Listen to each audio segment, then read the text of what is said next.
I was always intrigued by the paranormal, so when my friend Josh invited me to explore the old abandoned mansion on the outskirts of town, I couldn't resist. Legend had it that the house was haunted by the spirits of its former inhabitants, and that anyone who dared to step inside would be cursed forever. As we approached the mansion, an overwhelming sense of dread washed over me. The imposing structure loomed before us, its decaying facade a stark contrast to the vibrant world outside. The moon cast an eerie glow on the shattered windows, and the wind whistled through the cracks in the walls. "Are you sure about this, Josh?" I asked, my voice shaking with uncertainty. "Don't be a scaredy cat," he replied with a nervous chuckle. "I've been here before, and it's not that bad. Just stick close to me and we'll be fine."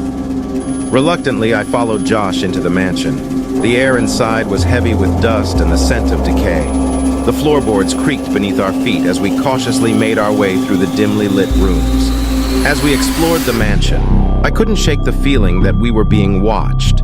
Shadows danced in the corners of my vision, and strange whispers echoed through the halls.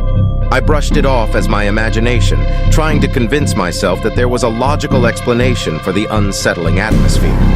But as we ventured deeper into the mansion, the whispers grew louder and more distinct. They seemed to call out to us, taunting and teasing.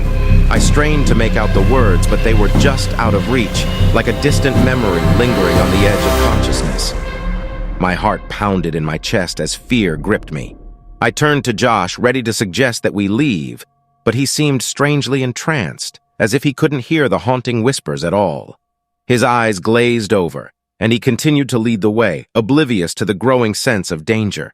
Suddenly, the door behind us slammed shut with a deafening bang, trapping us inside. Panic surged through my veins as I tried to open it, but it was as if an invisible force held it shut. I called out to Josh, but he remained unresponsive, lost in his trance-like state. The whispers grew louder, now surrounding us from all directions. They seemed to come from within the very walls of the mansion, as if the house itself were alive with malevolence. I clamped my hands over my ears, trying to block out the haunting voices, but they only grew stronger, more insistent. Then, in the midst of the cacophony of whispers, a single voice rose above the rest.